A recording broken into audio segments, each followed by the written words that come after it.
Hoy presentaremos el tema puertas dimensionales, parte ya número 41, y es un tema que evidentemente podéis ver totalmente al margen del resto de todas las otras conferencias, pero que evidentemente los que ya habéis visto las anteriores tendréis un montón de datos para enseguida empezar a juntar y unir varios factores que parecen cosas totalmente distintas.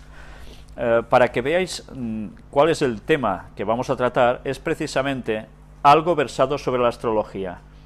Pero vamos a hablar en algo que realmente creo que a muchas personas les va a sorprender, y básicamente a personas católicas. Hoy mostraremos cómo la astrología es un nexo de comunión, tanto para no solo lo que ya sabemos del mundo del espiritismo, sino también ya directamente para la masonería. Presentaremos escritos propios hechos por masones al respecto, pero también de cómo la astrología estaba plenamente vinculada al catolicismo. Y esto a muchas personas les va a sorprender porque desconocen la historia del catolicismo. Pues nosotros ya vamos, sin más dilación, a mostrar este tema y asociando directamente ahora astrología y catolicismo. Lo que vais a ver es astrología en la plaza de San Marcos de Venecia.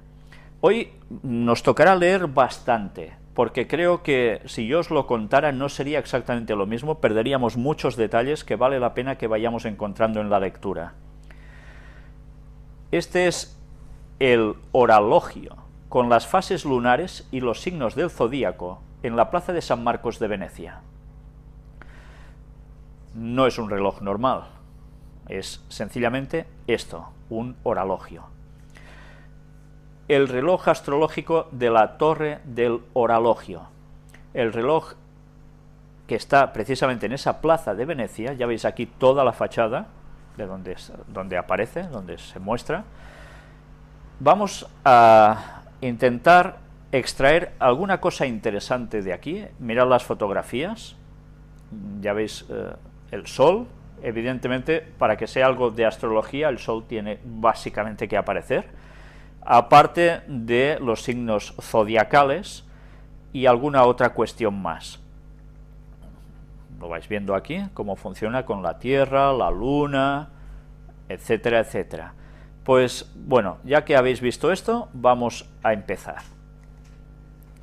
En la plaza de San Marcos de Venecia, mirando al sur, hay una torre que tiene un pasadizo que da entrada a una de las callejuelas que desembocan en la basílica. Una torre muy especial donde está el emblema más importante de Venecia, el león de San Marcos, sobre un fondo de cielo estrellado y el reloj astrológico más bello del planeta. Repito, el momento astrológico, nada de astronómico, que por querer hacernos desaparecer hacen el ridículo y no informan bien. El reloj de la plaza de San Marcos de Venecia es un reloj astrológico. Esto lo dice la persona que escribe y lo va mostrando como realmente esto no son bromas. ¿Por qué digo astrológico y no astronómico? Cualquier cosa que uno diga puede venir otro a darle la vuelta con tal de discutir. Así que lo mejor es ver cómo funciona ese reloj, ver lo que señala y luego opinar si es astrológico o astronómico. Ya sabéis que una cosa es la astrología, que es la predicción de hechos sobre una persona o sobre cuestiones de este mundo a través de los astros, y otra es la astronomía, que es el estudio de los astros, pero de un modo científico, de verdad. Este reloj tiene un círculo exterior que señala espacios con números romanos, desde el día 1 hasta el 18, dividiendo el círculo en 28 partes, significando las 28 moradas de la luna.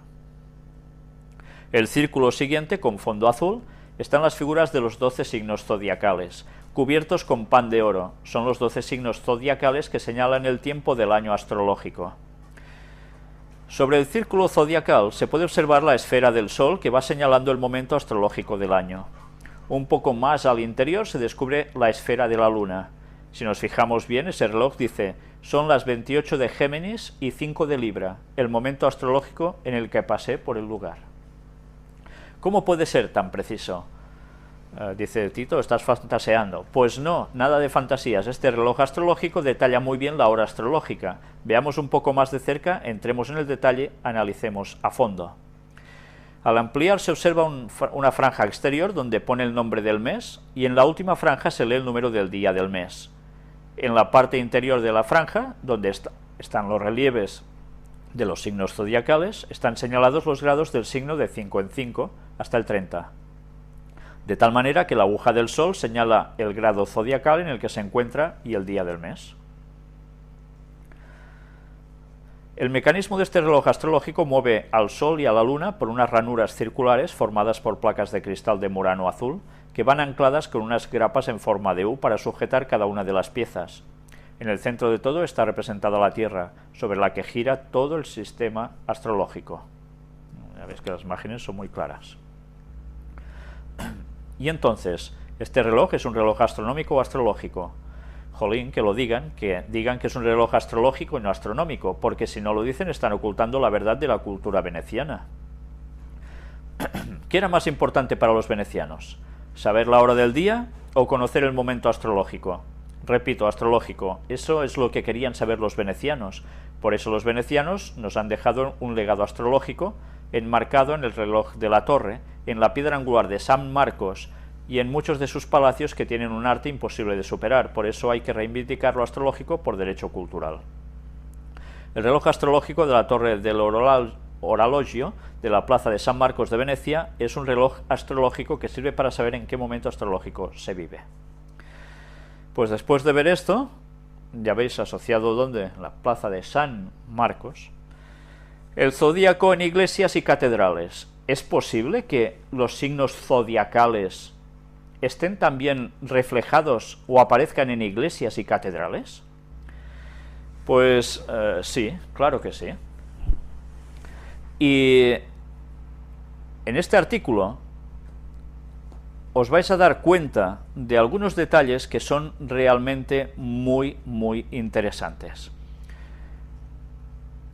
Lo que veis aquí es el pórtico de la catedral francesa de Vézelay. Se encuentra representado un zodíaco que imita claramente a los zodíacos egipcios.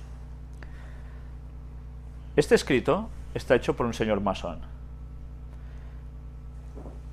Y luego veremos otro, aún distinto.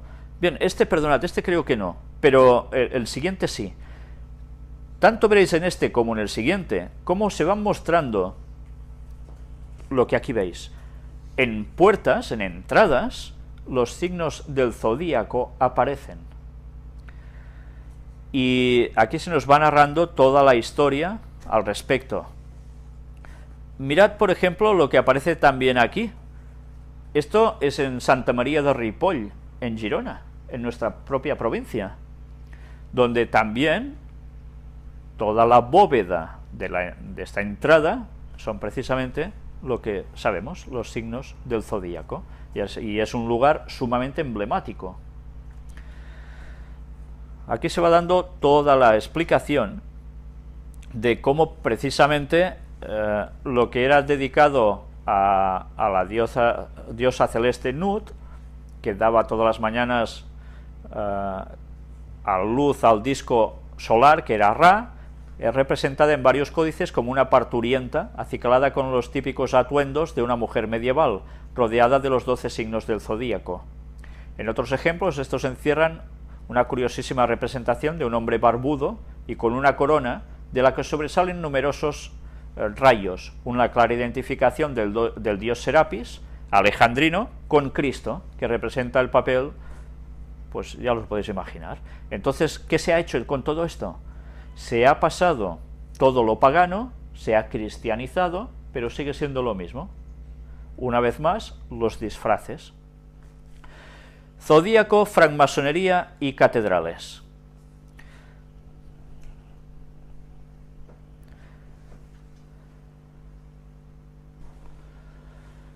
Zodíaco, francmasonería y catedrales. ¿Qué aparece aquí? Pues precisamente mirad lo que hay, mirando al firmamento, conferencias sobre astrología, astronomía y simbolismo. ¿Y dónde se imparte eso? ¿O por quién? Autor Marino de Armas Benítez, que además, ya lo veis, pertenece a una logia, a la logia Azaña, número 33. Por tanto, estamos hablando de un masón. Un masón ha sido quien ha hecho esto. En fin, vamos ya sin más directamente a lo que este señor nos presenta aquí, porque creo que os va a dar una serie de conocimientos que nos vendrá bien para muchas cosas de las que hemos presentado hasta aquí y de otras que pueden llegar a surgir en un futuro. Él nos dice: la ciencia iniciática nos dice que para alcanzar la sabiduría es necesario ser humildes, despojándose de la ironía y de la burla, teniendo abierta nuestra mente a todas las ideas. De esa manera el soplo del conocimiento penetrará en su corazón y en su conciencia, con una fuerza vivificadora de lo eterno. La simbología masónica se refiere al estudio del significado de los símbolos francmasónicos y los mensajes que estos encierran, basados en los instrumentos de la albañilería tradicional, otorgándoles a sus miembros un lenguaje particular con expresiones que sólo ellos pueden comprenderlas a plenitud. Ya veis que es una cosa muy hermética, muy cerrada, que si tú no conoces ese lenguaje y lo que implica cada símbolo, no te vas a enterar prácticamente de nada. Constituyendo mecanismos educativos que permiten el conocimiento de la escuela masónica, por lo que suele decirse que estas enseñanzas no están escritas, sino contenidas en símbolos, lo que se les confiere la posibilidad de su permanencia y actualidad. La astrología es el conjunto de conocimientos empleados para conocer el destino de las personas y pronosticar sucesos futuros mediante la observación de la oposición y el movimiento de los astros. La astronomía es la ciencia que se ocupa del estudio de los cuerpos celestes. ¿Veis la diferencia? El mismo también lo dice. Por tanto, veremos cómo ellos hacen una mezcla entre astronomía y astrología, de las dos cosas, para sacar sus conclusiones.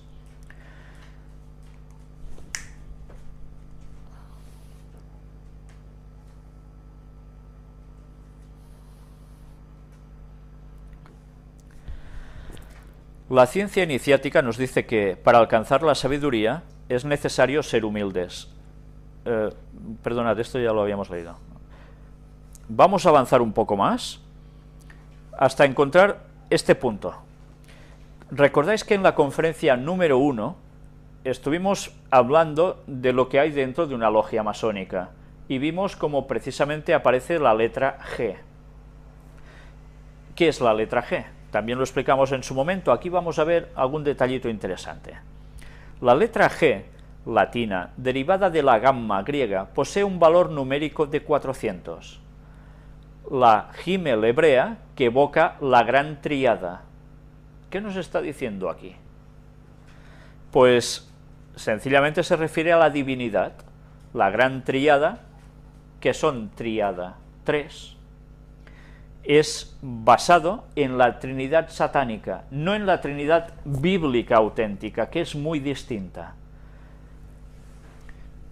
Para los musulmanes el 28º nombre de Dios, Gafur, el que perdona nuestros pecados.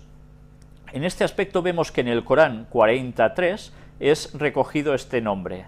Encontramos también esta letra como inicial del nombre dado a la divinidad en sirio, Gae. En sueco, Gut, en inglés, God, en persa, Goda. De aquí que en el siglo XVII la masonería especulativa comenzase el uso de la letra G como modo de simbolizar el nombre del Creador, Altísimo o Dios en múltiples idiomas y formas. Oswald Wirth escribió una trilogía con la que condensar el significado y alcance de la letra G: gloria para Dios, grandeza para el maestro de la logia y geometría para los hermanos. Pues todo esto es lo que concierne a la letra G, según lo que cuentan a la gente en general, ¿no? Esto es interesante, porque nos estamos dando cuenta que todos sus símbolos están queriendo decir algo y solo se muestra eso, en símbolo, no en toda una explicación. Cuando la persona ve un símbolo, tiene que relacionar exactamente todos esos conceptos que conlleva ese símbolo. El primer templo, ellos nos hablan aquí de 3 templos, ¿vale? Nosotros no vamos a entrar en detalles. El primer templo es la gran casa del universo, en el que ocupa el trono el Sol, congregándose en torno a este los 12 signos zodiacales, acompañados por los planetas, lunas y asteroides, disponiéndose de 3 grandes luces, la estelar, la solar y la lunar, indicándonos que ningún monarca terrenal podrá igualar jamás su gloria.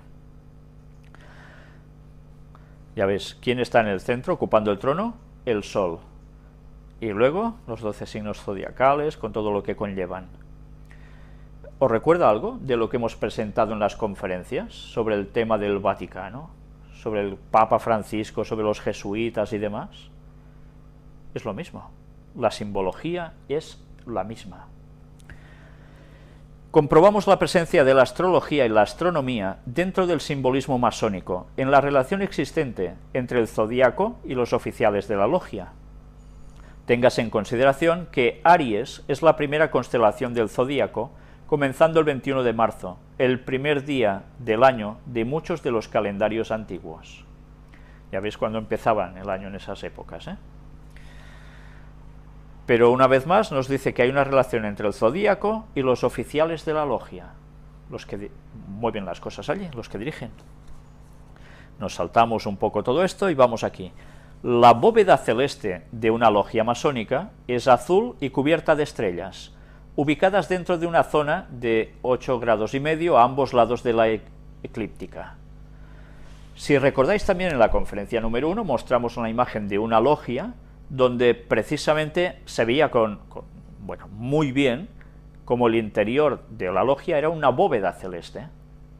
Y claro, las personas no se preguntan por qué tienen que tener una bóveda celeste en las logias. ¿Por qué? Pues ya estáis viendo la relación. Cuestión de zodíaco. Astrología y masonería no van desunidos, van de la mano. Pero veremos más cosas aún. Ya hemos visto que utilizan también simbología, como utiliza la Iglesia Católica, el Sol como el centro de todo. Lo que veis aquí, ¿qué es? Pues imaginaos que vosotros entráis por la izquierda, y esto es una logia masónica. Toda la disposición está así.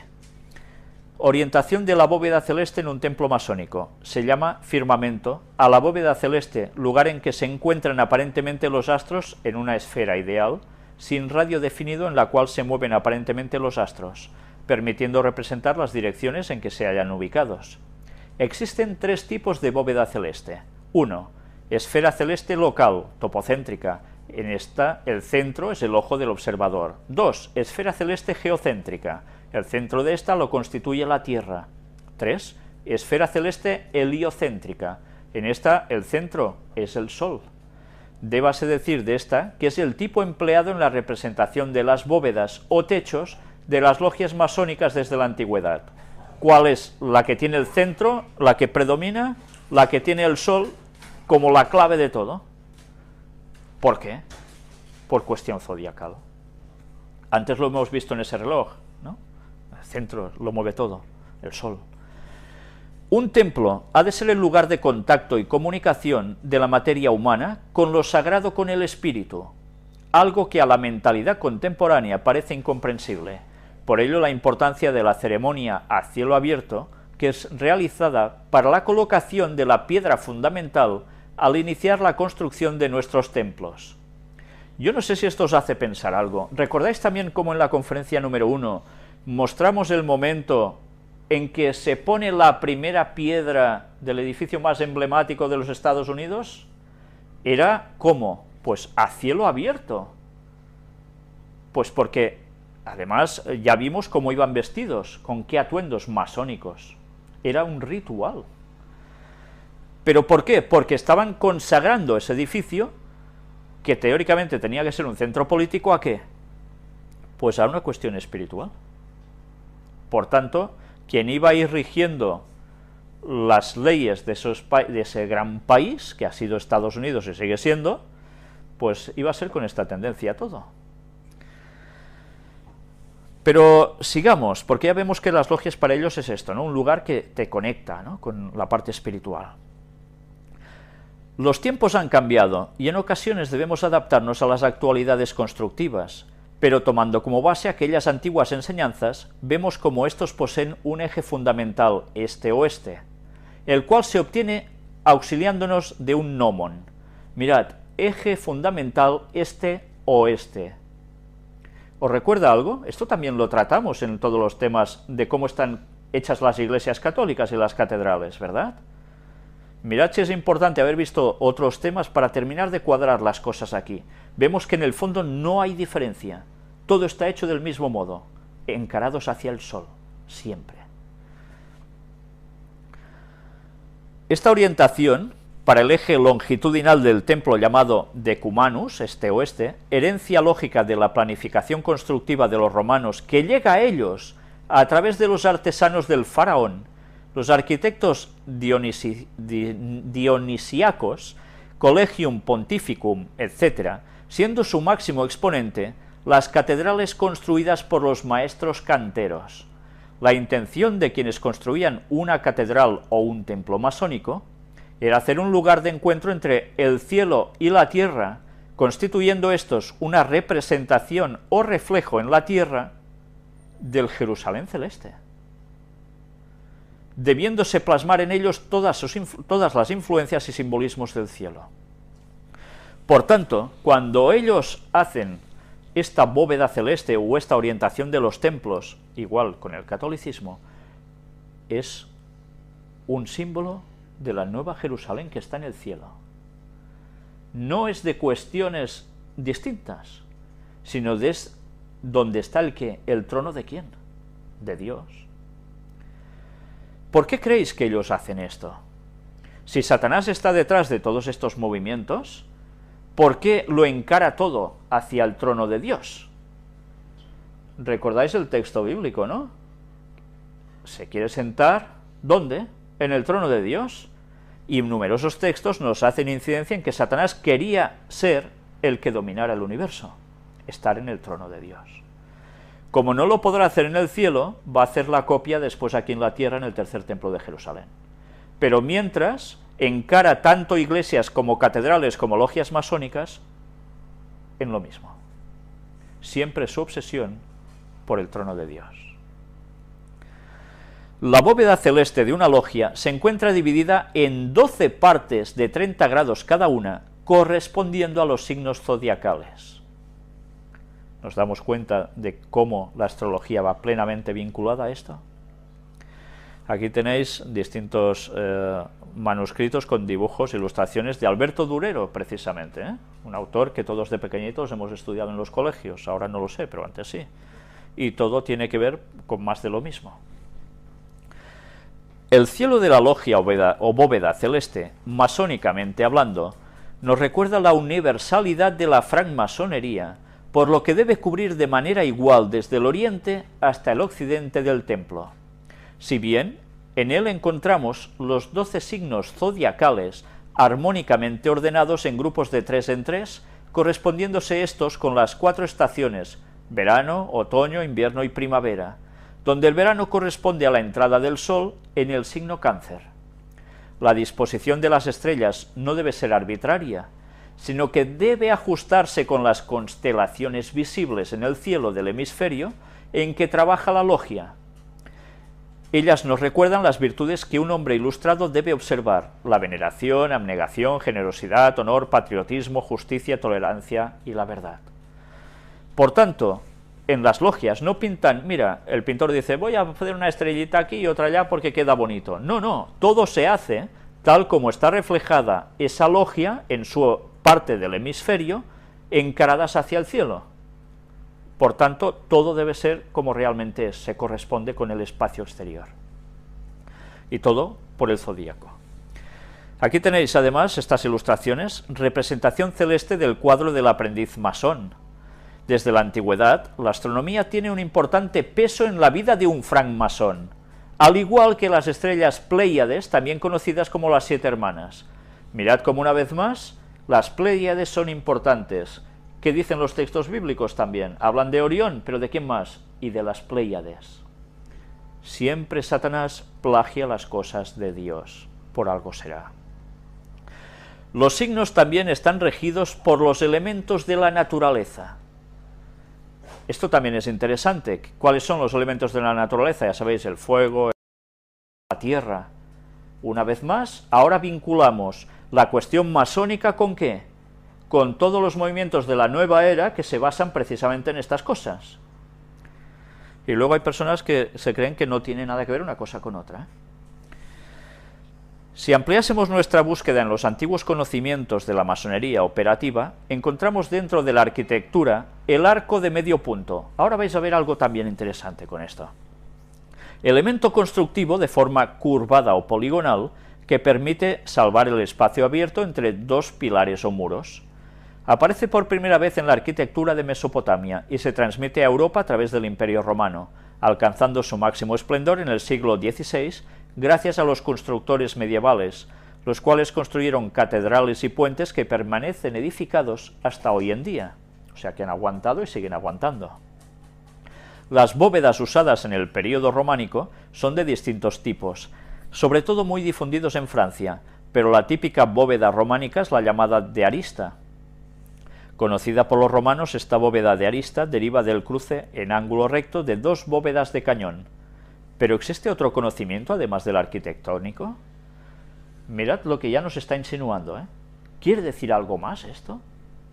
Aquí tenéis lo que es este tipo de bóveda que todos habíamos estudiado también de pequeñitos en el colegio, supongo, ¿no? Y bueno, una vez más, para las personas que aún se preguntan ¿y cómo se puede hacer este tipo de arco y aguantarse? Pues bueno, se hacía precisamente el ¿qué?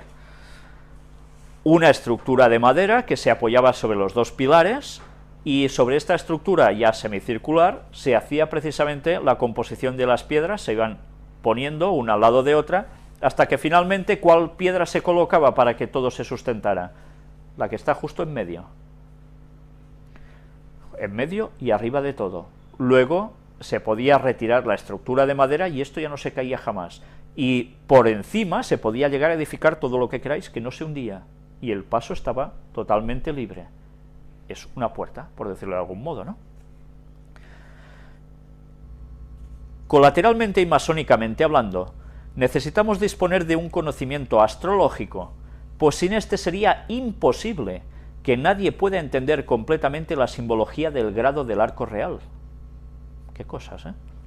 O porque en la masonería operativa se encuentra abundante de referencias astrológicas. Al ver el diagrama del arco real o arco de medio punto, apreciamos que este constituye una proyección geométrica que aporta las posiciones relativas de las diferentes constelaciones y signos del arco real. Hasta esto está basado en el zodíaco, o son representaciones del zodíaco. Ahora ya lo sabéis, cuando tengáis que cruzar por según qué lugar de estos antiguos, que lo que estáis haciendo es pasando a través de una puerta zodiacal, con todo lo que esto puede llegar a representar, claro. La piedra angular debe ser colocada en el centro de Cáncer, encontrándose en la cúspide de Géminis, Cáncer, y tiene el signo astronómico del Sol inscrito en ella, mostrando el 21 de junio al Sol exaltado en la cima del arco. Ya veis, y tantas veces cruzamos por estos lugares y no nos enteramos del significado de todo esto, ¿verdad? Claro, hay que ser un iniciado en estas cosas para empezar a entender algo, parece ser. Aquí tenéis la ilustración de cómo es un arco y con sus signos respectivos. Gráfico del siglo XVIII tomado de Ovason en su libro El secreto de la arquitectura. Se aprecia la progresión de los signos de izquierda a derecha y al signo de Cáncer como la piedra angular de todo. Las 7 estrellas que flotan por debajo de la clave simbolizan las estrellas Pléyades. El escudo heráldico posee un buey, un águila, un león y un hombre, simbolizando los signos fijos Tauro, Escorpio, Leo y Acuario. ¿Pero esto no recuerda nada? ¿No recuerda a los seres vivientes que habla la Biblia también? Pues mirad cómo sencillamente se aplica una vez más lo mismo que es divino, pero todo en su sección espiritual satánica. A pesar de que los artesanos medievales estaban limitados por reglas iconográficas muy estrictas dictadas por la Iglesia, las que restringían la libertad de expresión, dieron a la escultura un sentido unitario y una grandiosidad colectiva que dejó de existir en el Renacimiento, exponiendo a través de sus fastuosos arcos el conocimiento astronómico. Aquí una vez más veis una representación de un arco trabajado de este modo. No sé si os estáis planteando algo. ¿Cómo puede ser, si la Iglesia Católica era tan contraria a los signos zodiacales, a horóscopos y demás, que se permitiera que todo esto se hiciera y que se pudiese ver? Porque esto, hasta el más tonto, cuando mira una cosa así, si hay signos que están esculpidos, se da cuenta de lo que es. ¿Por qué se nos quiere hacer pensar que realmente ellos eran contrarios a todo esto, se perseguía solo esto, si ellos mismos lo propiciaban en sus iglesias y catedrales?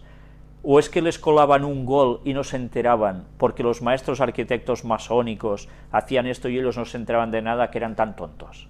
¿Alguien se quiere creer esto?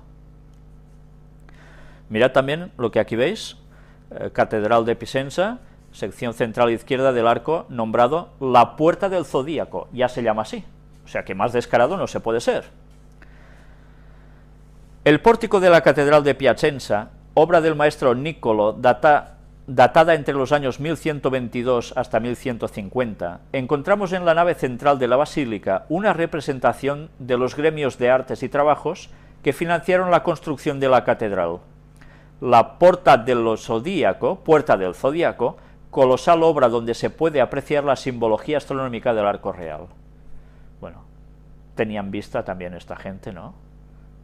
¿Cómo lo permitían esto?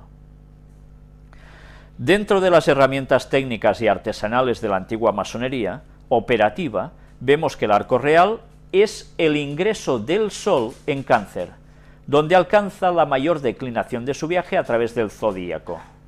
El simbolismo masónico reverencia al Sol como dador de la vida y la luz, a la humanidad y al mundo, por ello su lugar adecuado en ese punto. ¿Os dais cuenta la referencia al Sol?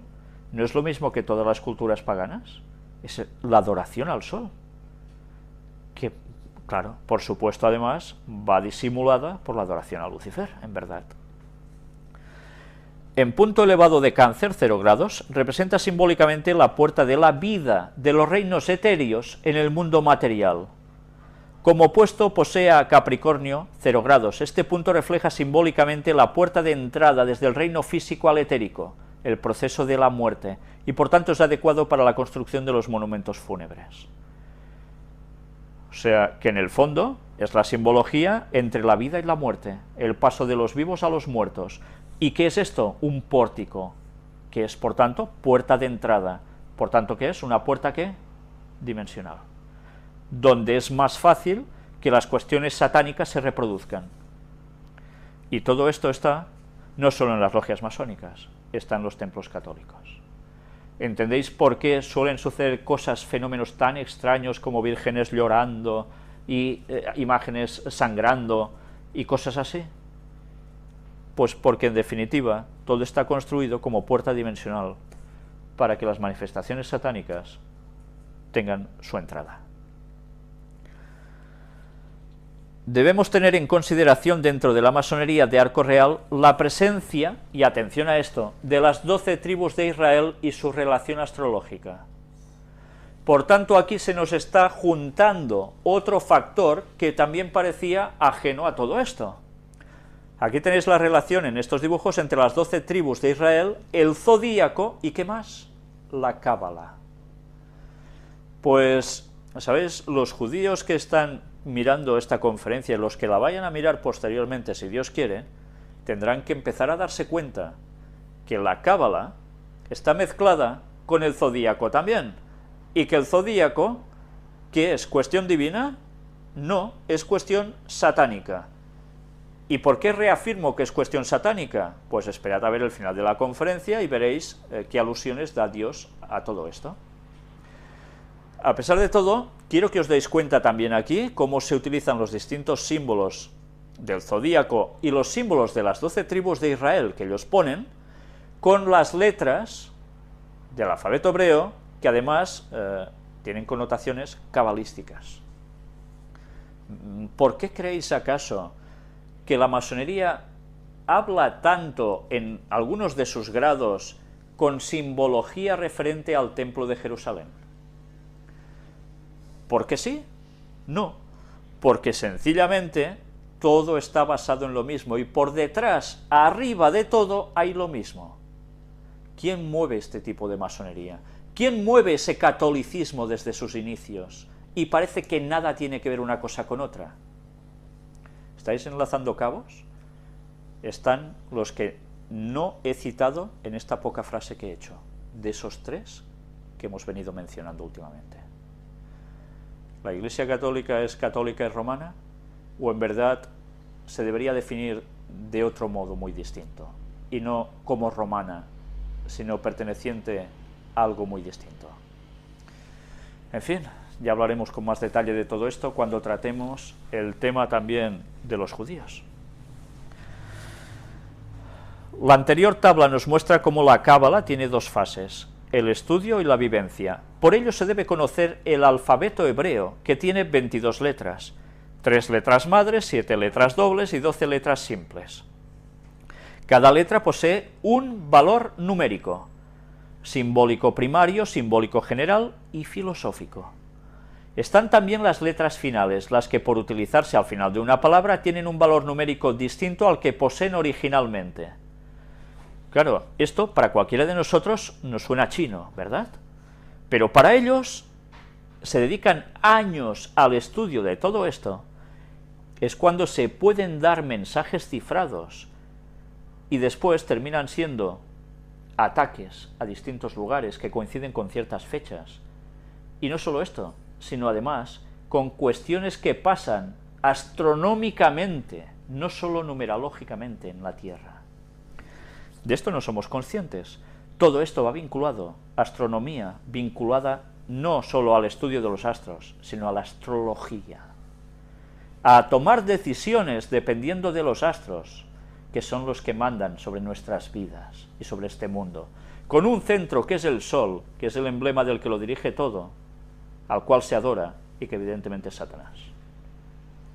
Luego aquí nos da las descripciones de estos tipos de letras relacionadas unas con los elementos, la dualidad cósmica y humana, y otras, las 12 letras simples, con las constelaciones del zodíaco. Pues todo esto es también cábala. Y hay judíos ortodoxos que quieren seguir a Dios y no se están dando cuenta que lo que están haciendo es adoración demoníaca.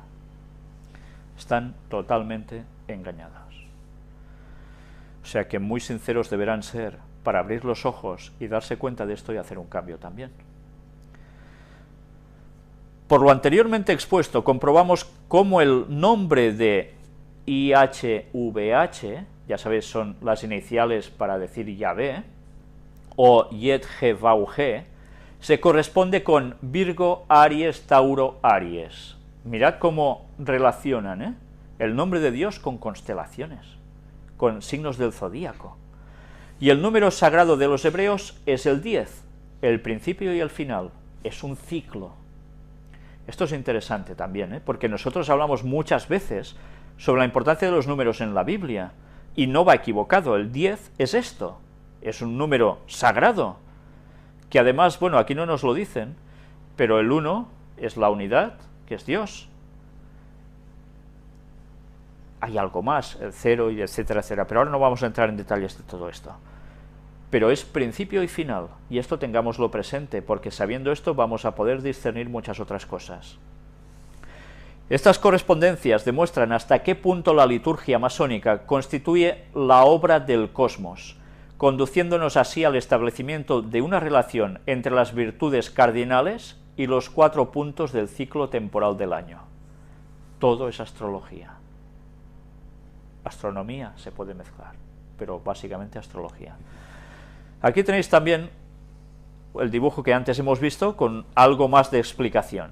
Una vez que disponemos de este conocimiento básico, podemos comprender el porqué de la ubicación de los signos zodiacales en el mapa celeste de la bóveda de un templo masónico. Cuando vosotros entráis por la izquierda, la bóveda, hasta si estáis mirando hacia el frente, es tal como veis aquí dispuestas las constelaciones. Todo esto no se hace porque sí, ya lo estáis viendo, no es porque haga bonito. Tras este viaje simbólico, vemos cómo todas las escuelas esotéricas, a través de los tiempos, giran en torno al símbolo de la estructura del código cósmico. Los antiguos egipcios consideraron a las observaciones astronómicas como algo de suma importancia desde el comienzo de su civilización, debido a la necesidad de tener un calendario preciso en una región donde la vida dependía de los ciclos de inundación anuales del río Nilo, y donde la capacidad de planificación en la agricultura era un requerimiento imprescindible. Sabido es la relevante importancia que el esoterismo tuvo para la civilización egipcia, al igual que sus estudios astrológicos. Evidentemente, todo lo que ellos tenían hacía referencia al culto de adoración. ¿A quién? ¿A Dios? No. A lo que ya hemos visto en tantas conferencias. Y que además no fue un invento egipcio, recordemos esto, no todo fue un invento egipcio.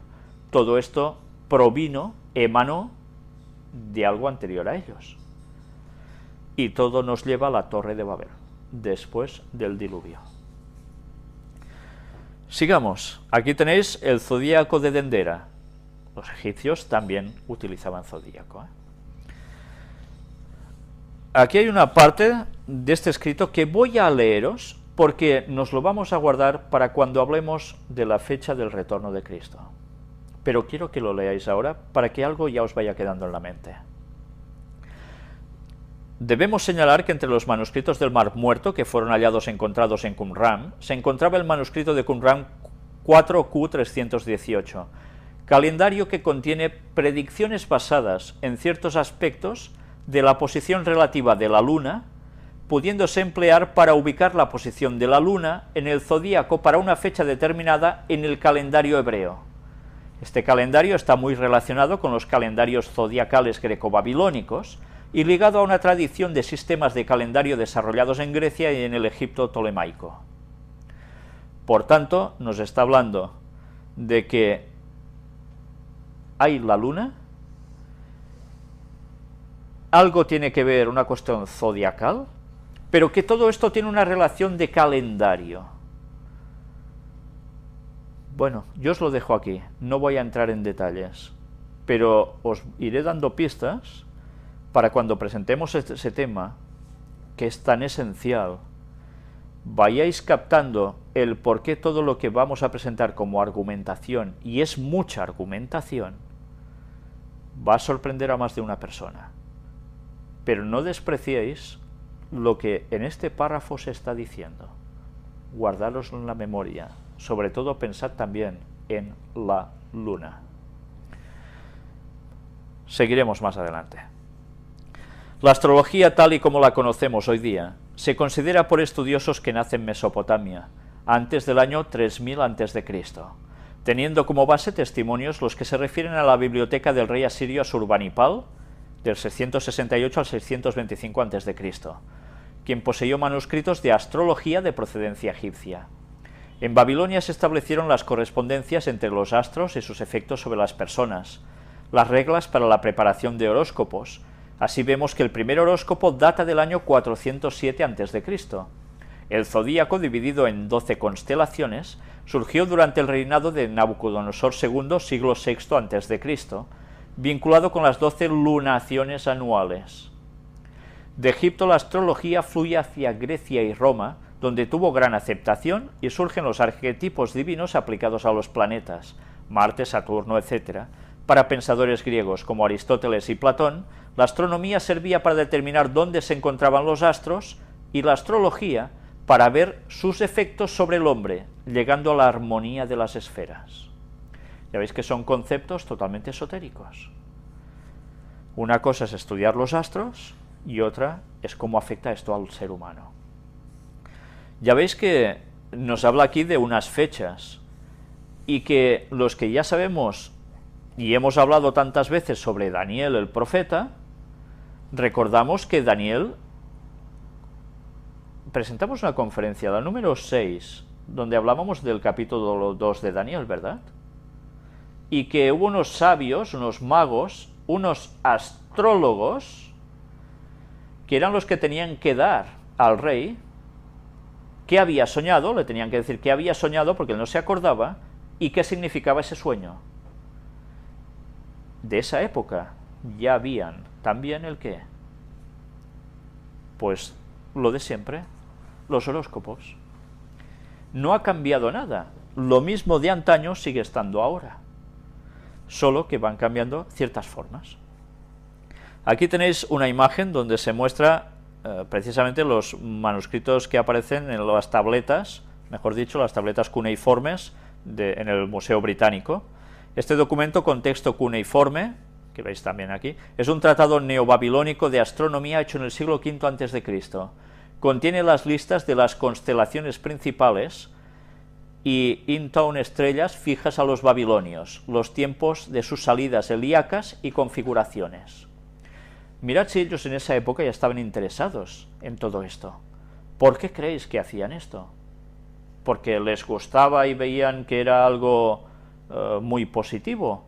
Algo deberían notar ellos, ¿no?, para que hiciesen esto y fuese tan arraigado en esas culturas. Bueno, ya iremos viendo más cosas al respecto. Muchos grandes hombres han realizado valiosas aportaciones a la astrología, basándose en los estudios de Hiparco, siglo II a.C., quien descubrió la precisión de los equinoccios y catalogó más de 1000 estrellas. Ptolomeo escribió la primera enciclopedia de astrología, el Tetrabiblos, siglo II después de Cristo. De esto hicimos algo de mención también en una de las primeras conferencias. Otros, en cambio, la han combatido. San Agustín, quien estudió astrología en su juventud, termina siendo su principal enemigo. En 1550 el Papa Sixto V redacta una bula particular contra los astrólogos. Atención, porque aquí vemos algo interesante, ¿eh? Un papa redacta una bula contra los astrólogos. El Concilio Tridentino, ya veis, de 1545 a 1563, en su índice Libros Prohibidos, condena la astrología. En 1582, la bula Inter Gravísimas de Gregorio XIII, por la que reforma el calendario estableciéndose el calendario gregoriano. En 1586, la bula Coeli et Terrae Creador de Urbano VIII, por la que se condena oficialmente la astrología. En 1631 se condena la astrología judiciaria por herética, pero autoriza su uso para navegación, agricultura y medicina en el derecho canónico. Luego, en el Códice 1.18 se condena la astrología. Mirad qué extraño. ¿Cómo puede ser que haya, a partir de una cierta fecha, algún papa que empieza a decir de que todo esto es condenable? Pero curiosamente no se hace nada para quitar todos los signos zodiacales que ya están puestos, y como están constituidas sus iglesias y catedrales, que es exactamente más de lo mismo. ¿Cómo puede ser esto? ¿No se les ocurrió dar unos golpecitos y romper los signos zodiacales? No se... claro, dices, bueno, tirar un arco de punto medio de ese tipo, de punto real, claro que hubiese sido un desastre, ¿no? Porque cae todo el edificio prácticamente, una gran parte. ¿Solo por esto? ¿No tocaron absolutamente nada? ¿Solo se remitieron a hacer bulas contrarias a esto? ¿No es extraño todo esto? La lista de ataques contra la astrología y la astronomía es muy extensa. Solo debería concluirse este triste punto recordando dos hechos. El 17 de febrero de 1600, en Campo dei Fiori, Roma, fue condenado por herejía por la Inquisición romana y quemado en la hoguera Giordano Bruno, miembro de la Orden de los Dominicos. De él su famosa frase dicha a sus jueces: «¿Tembláis más vosotros al anunciar esta sentencia que yo al recibirla?». ¿Por qué? ¿Por qué pronunció esta frase? ¿Porque le tenían miedo? ¿Porque hacían algo malo y ellos lo sabían? ¿O porque en el fondo se participaba de lo mismo y alguien tenía que pagar el pato? El otro hecho ocurre cuando la Inquisición romana, pretendiendo mantener el poder de la jerarquía católica el 9 de abril de 1633, inicia el proceso contra Galileo Galilei, dictando su condena el 21 de junio, de él su famosa frase, «Pur si mueve», y sin embargo se mueve. Ya sabéis, si el Sol gira alrededor de la Tierra o al revés, ¿no? Masónicamente hablando, se puede afirmar que la masonería está presente dentro, astronomía, y en el corazón de sus principales estudiosos, como si nos invitasen a mirar el firmamento para que distingamos en este la presencia del gran arquitecto del universo. Es curioso, ¿eh? Para ellos todo tiene que llevar al gran arquitecto del universo, pero que en el fondo, ¿con quién se centra todo esto? Con el astro rey, el Sol, no en verdad al creador de todo esto. Por tanto, es culto a Satanás. Aquí tenéis distintas constelaciones que van saliendo aquí, y nos explica: investigando vemos como el 13 de junio de 2002 se descubre la estrella más relevante de esta constelación, Amu Arae, también conocida como HD 160691, estrella subgigante amarillo-naranja tipo G, similar a nuestro Sol. Como colofón se han descubierto 4 planetas extrasolares orbitando a Arae, incluyendo uno que se cree podría ser el primer planeta rocoso descubierto alrededor de una estrella de secuencia principal, lo cual, masónicamente hablando, sería una clara alusión a los 4 elementales educándonos referente a que nada es casual, todo es causal, pues responde a un orden cósmico. Mirad cómo enlazan una cosa con otra, pero dicen una frase interesante: no hay casualidad, todo es causal. ¿Es mentira esto acaso? No, es verdad. Mirad cómo una vez más se mezcla la verdad con la mentira. Siempre igual, Satanás plagia lo que es para sencillamente darle su toque personal y desviarlo todo totalmente. Sigamos avanzando y llegamos a este punto. La importancia de esta constelación es que todas las dependientes de la Gran Logia de España ubicadas en Islas Canarias se encuentran influenciadas por ella al estar comprendidas en sus límites, debiéndose de tener en consideración en el trazado de la bóveda celeste de sus templos. Mirad si lo tienen bien estudiado. Si están en esa zona, las bóvedas celestes que allí se pinten en esos templos masónicos tienen que estar totalmente en disposición con esta constelación. Claro, y nosotros vemos un templo masónico, si vemos alguno, y no nos percatamos de estos detallitos, pero todo es importante porque nos está diciendo que es culto satánico. La constelación Can Mayor. Una misteriosa sabiduría ha rodeado esta estrella desde la antigüedad a través de múltiples civilizaciones. Sirio, la estrella perro debido al movimiento diurno, parece seguir en el cielo en su recorrido a Orión, el gran cazador. Sirius, dentro de las enseñanzas esotéricas de todos los tiempos, posee un estatus especial por su simbolismo oculto, también conocido bajo el nombre de Sotis, estrella de referencia del calendario sotíaco, calendario solar egipcio. Ya estáis viendo cómo ahora empieza aquí a mezclarse Orión en todo esto. Y Orión ya os suena, ¿verdad? Dedicamos toda una conferencia al tema de Orión. Pero ahora vais a ver más cosa aún. Ubicada en el hemisferio austral, posee como colindantes a las constelaciones Conoceros, Lepus, Columba y Puppis, siendo visible en latitudes entre más 60 grados y menos 90 grados, mejor visibilidad en febrero. Dentro de los límites establecidos por la UAI para la constelación Can Mayor se encuentran Perú, Chile y Bolivia. Por tanto, si se hacen logias masónicas allí, tienen que ir encaradas de este modo. Si el calor de nuestro Sol mantiene vivo el mundo físico, Sirius conserva vivo el mundo espiritual. Mirad cómo nos está centrando ya en un lugar del universo, como el centro del mundo espiritual. Ahí lo conserva vivo. Es la luz verdadera que brilla en el oriente. Considerado el hogar de los grandes maestros de la humanidad. Por ello, el vínculo simbólico entre Sirius y el conocimiento oculto presente en la historia, que ha viajado sin problemas a través de los siglos. Mirad cómo lo encara a que los grandes maestros de la humanidad tienen que ver con todo esto. ¿Qué está diciéndonos? Que están allí. Es fuerte esto,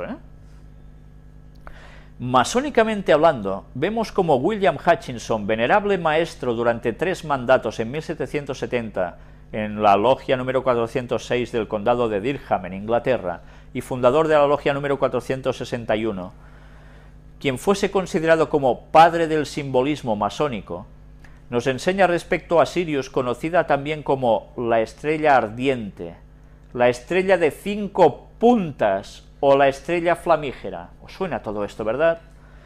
Lo siguiente en su obra de espíritu, el espíritu de la masonería, de 1775.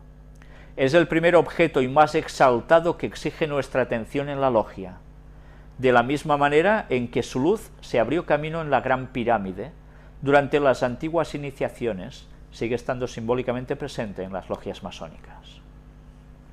Por tanto, lo importante de aquí, ¿qué es? La estrella de 5 puntas. esa que nos han colado también en el independentismo catalán, ¿eh? Pero que bueno, que aparece en tantos países, y ya que estuvimos hablando de ello en la primera de las conferencias, corría el año 2006. Pero mirad una vez más que aquí lo importante es la estrella de 5 puntas. ¿Y a quién vimos que simbolizaba la estrella de 5 puntas? ¿Lo recordáis? A la Virgen María. Y la Virgen María utiliza el mismo símbolo que ¿quién? Que Satanás. Bueno, no la Virgen María auténtica, por supuesto, porque está muerta, enterrada y esperando el regreso de Cristo, como cualquier muerto.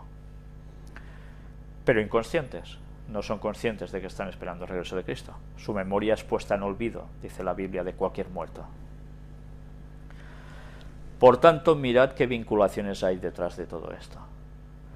Sigue diciéndonos, la estrella flamígera o Sirius es una síntesis completa y perfecta, un solo símbolo capaz de resumir la esencia de la masonería misma, punto donde se concentra toda la energía del templo masónico, pues en su centro gravita, ¿qué letra? La letra G.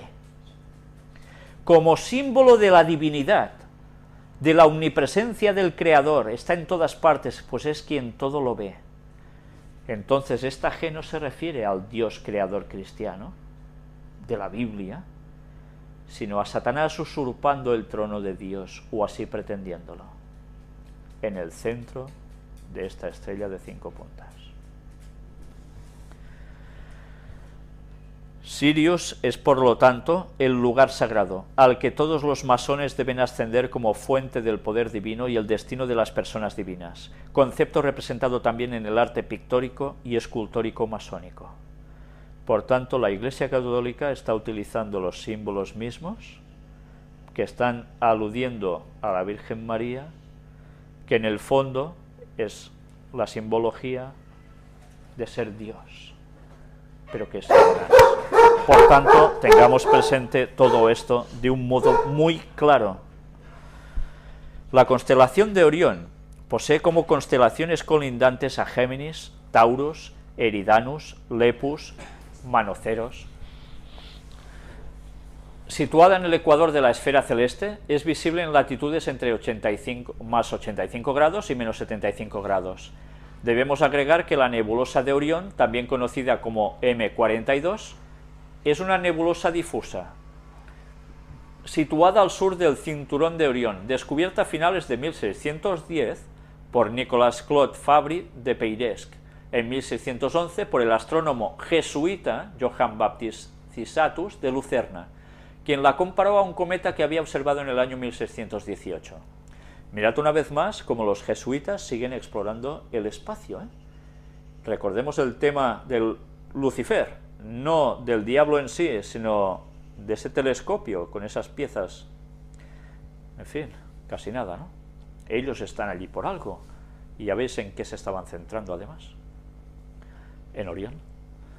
El primer dibujo conocido de la nebulosa de Orión fue creado por Giovanni Battista Odierna. Christian Huygens en 1656 se le acreditó este redescubrimiento.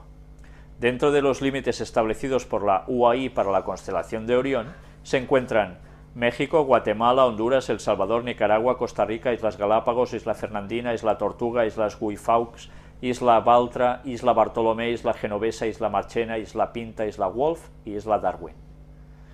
Por tanto, si en algún momento alguien erige una logia allí o las que hay, tienen que ir encaradas hacia la constelación de Orión. Cada logia, donde le ubique su sitio geofísico de la Tierra, tiene que ir encarada a la parte celeste. Recordemos la famosa frase de la masonería, del mundo esotérico: tal como es arriba, es abajo. ¿Vale? ¿Por qué creéis que esto es así? ¿Por qué creéis que Satanás quiere el tercer templo de Jerusalén y quiere instaurar su trono allí? Porque será el reflejo de donde no ha podido estar en el cielo. ¿Entendéis todo por qué lo hace Satanás? Su obsesión.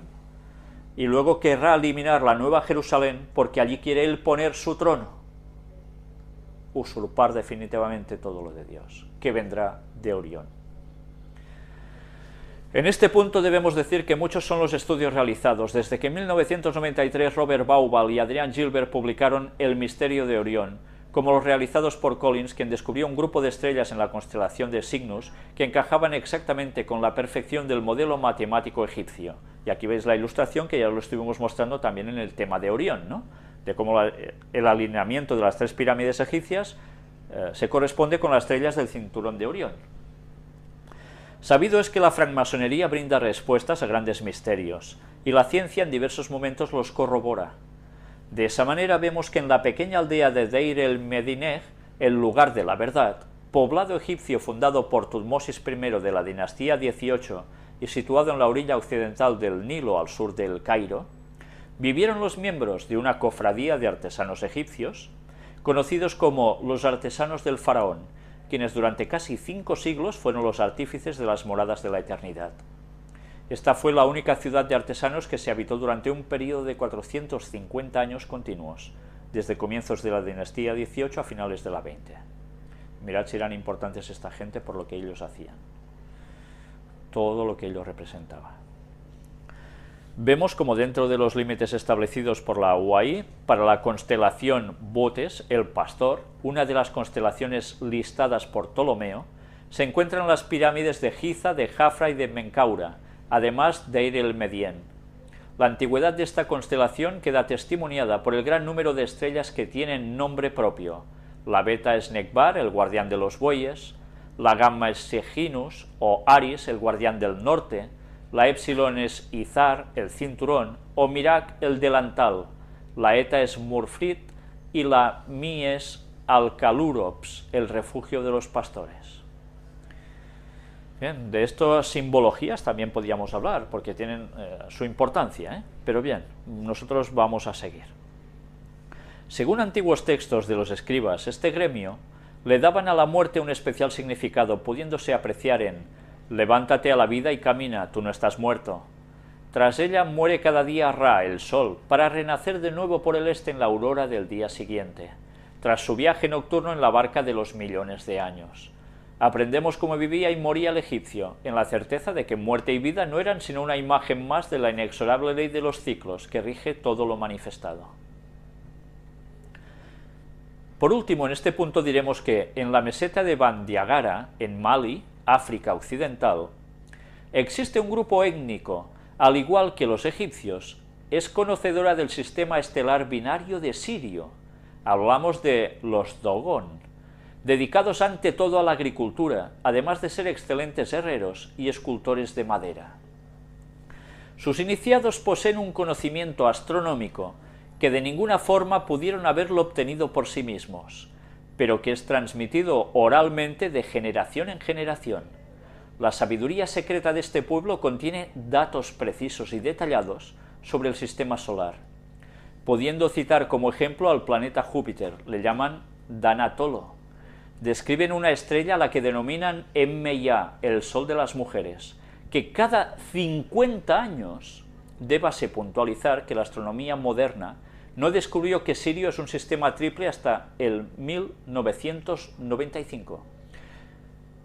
O sea, realiza su órbita alrededor del Sirio A, al que denominan Sigu Tolo, cada 50 años. ¿Por qué cada 50 años tiene esta importancia también astronómicamente? En la Biblia hay algo que se conoce como los jubileos. Cada 49 años llegaba el 50. ¿Y qué sucedía en el año 50? Había una orden divina de que todo el que se había vendido a su prójimo porque su producción no había ido bien, se vendía a él, se le vendía a su tierra para poder seguir viviendo, subsistiendo, y claro, perdían su libertad, perdían sus propiedades, pero Dios siempre restablecía todo otra vez en ese año 50, cuando debía ser una gran fiesta. Ese jubileo era un júbilo, de ahí la palabra jubileo. Celebraban que todo se devolvía y nadie se quedaba con lo del otro y la gente volvía a ser libre. Dios volvía a poner las cosas en su sitio para que ninguno de las tribus de Israel perdiera las propiedades que Dios les había dado al entrar a la tierra prometida, y así siempre hubiese esa permanencia. pero curiosamente igual de 50 años. Dios parece ser que cuando se mueve también utiliza los asuntos astronómicos, ¿verdad? Dios tiene un reloj enorme, y ese reloj enorme está, ¿dónde? ¿En los astros? Es curioso, ¿eh? Será una casualidad.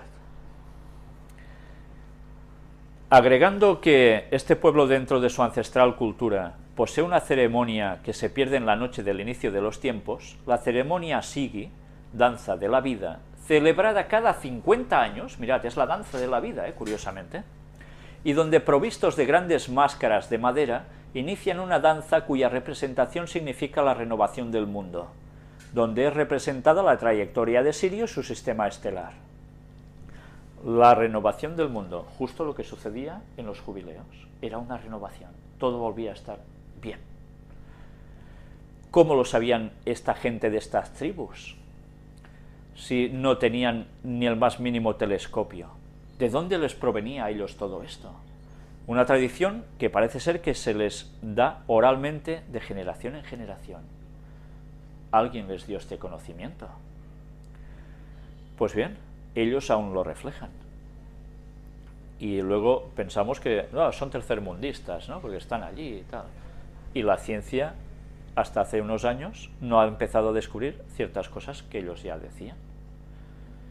Señal de que antiguamente, verdaderamente, el hombre conocía todos estos movimientos astronómicos, pero que además a alguien le interesaba meter cuña en esto para desviar cosas que están en un reloj astronómico del universo y aplicarlo a cuestiones que desvían totalmente de Dios. Y Satanás, una vez más, se apropiaba de lo que estaba sucediendo en la astronomía y lo pasaba ¿a qué? A astrología. Cómo esto afectaba a los hombres. Siempre Satanás hace las cosas porque conoce muchas cosas de lo que Dios ha hecho. Si es la mente más brillante del universo y no sabemos el tiempo que estuvo al lado de Dios, ¿cómo no iba a saber ciertas cosas que ha podido transmitir a los seres humanos? Para luego desviarlo todo hacia su terreno y a su adoración. Mirad esto, también es curioso. El huevo del mundo, Dogon.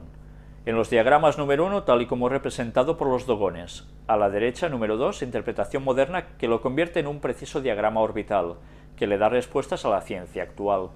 Marcel Griol, antropólogo, etnólogo y profesor, conocido por sus estudios sobre el pueblo Dogon de África Occidental, en 1931 visitó por primera vez a esta tribu, descubriendo sus tradiciones más sagradas y secretas. Y veis cómo esta piedra, que tiene esta forma como de huevo, en estos diagramas se van representando, pues ya veis, sobre todo en el de la derecha, Sirio A y Sirio B, y la órbita, la circunferencia, bueno, la parte externa de esta piedra, esta forma huevada, es precisamente la elíptica que forma la órbita.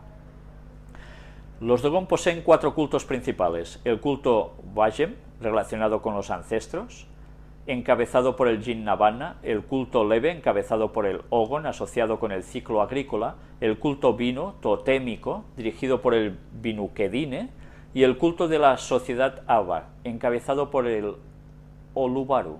¿Os suena de algo esto? Olubaru, no suena nada. Estos 4 cultos se encuentran integrados en un solo sistema religioso. ¿No os recuerda ninguna otra palabra? ¿Olubaru? ¿Ouroboro? Lo estuvimos presentando en las conferencias. ¿Recordáis esa serpiente que se muerde la cola? ¿O ese dragón que se muerde la cola como si fuese un círculo de eternidad que nunca se termina?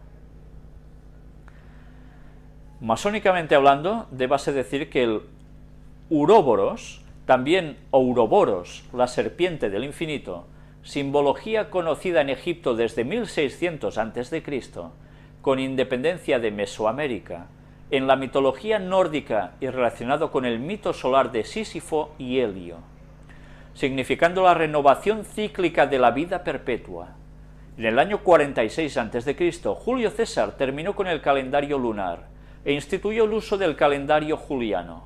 El calendario gregoriano, usado en la actualidad internacionalmente, tuvo su origen en el mundo occidental.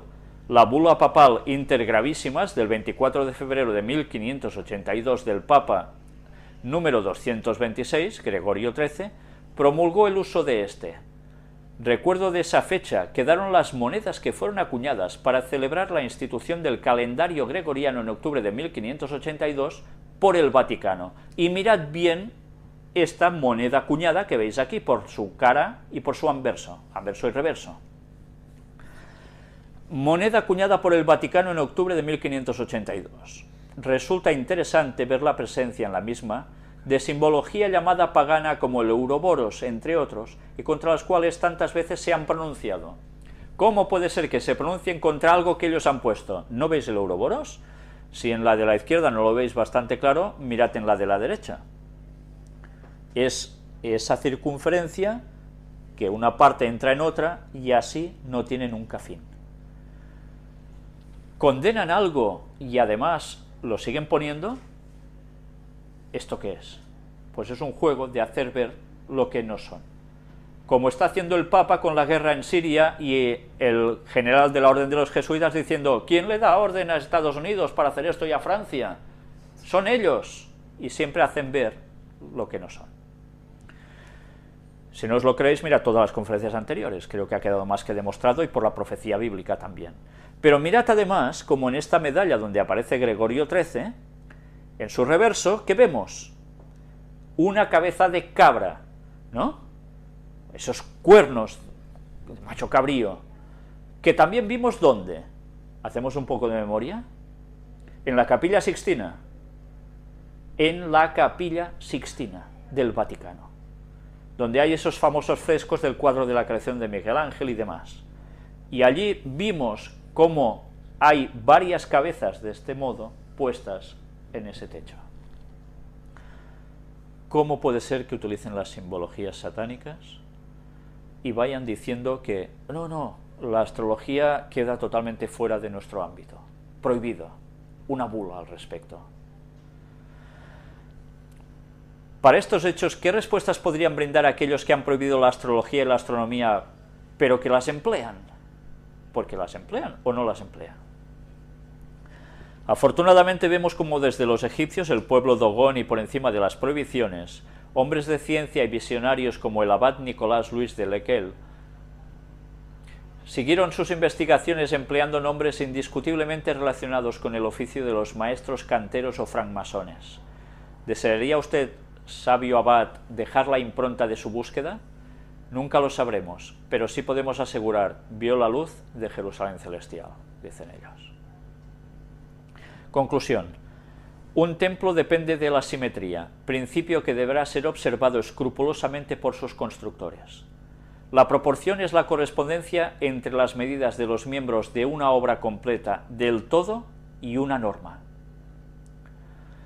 En diversos documentos que tratan el origen de la arquitectura, se encuentra información referente a que todos los grandes edificios construidos con connotación religiosa o no, estuvo presente la obra de aquellos artesanos iniciados, se basaban en patrones geométricos derivados de las constelaciones. La ciencia también lo afirma. Aunque se les tildase de paganos, los maestros canteros o francmasones fueron contratados en casi todo el mundo para construir las abadías y las catedrales cristianas, las cuales poseen grabadas nuestras imborrables marcas y símbolos. ¿Y el clero no se daba cuenta de esto acaso? Siempre disimulando, cuando ellos mismos apoyaban todo esto. Por tanto, ¿qué apoyaban? Satanismo. El artículo sigue y termina aquí.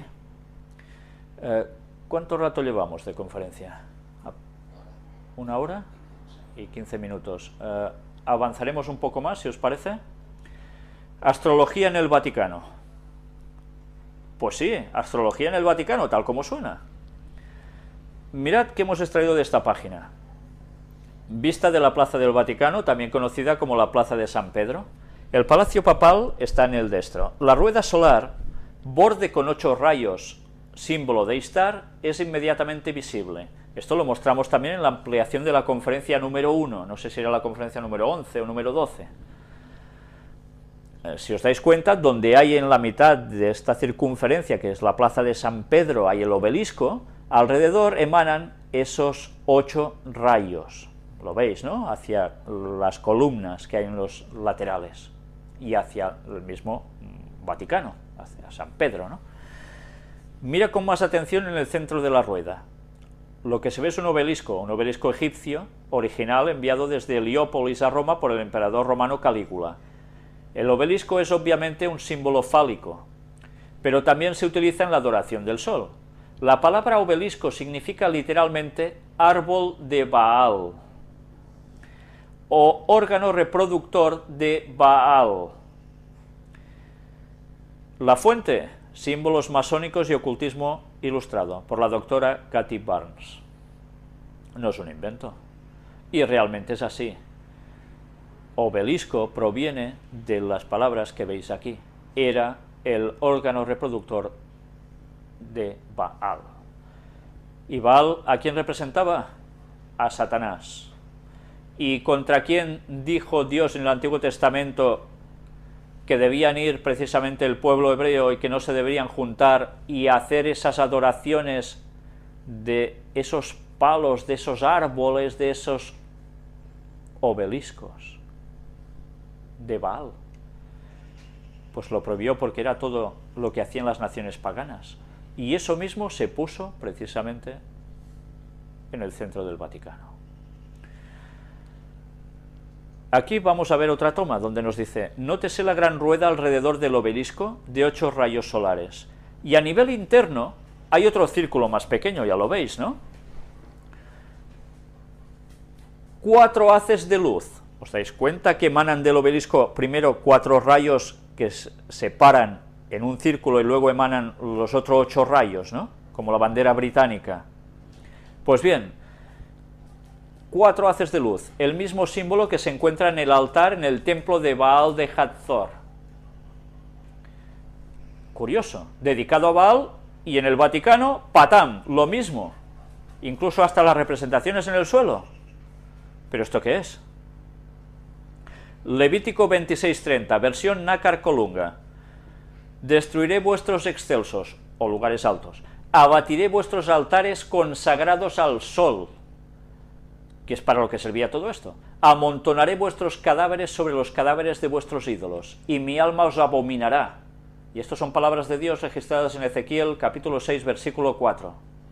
También de la versión Nácar Colunga, donde dice: vuestros altares serán devastados, y destrozados, ¿el qué? Vuestros cipos solares. Y haré caer vuestros muertos ante vuestros ídolos. ¿Qué son los cipos solares? Pues bien, ya sabéis, en España hay una expresión que es muy conocida a nivel vulgar de calle, que la gente no determina que es lo mismo que un obelisco. Perdonadme, os lo voy a decir para que entendáis, porque si no, quizás muchos no lo entenderéis. Cipote.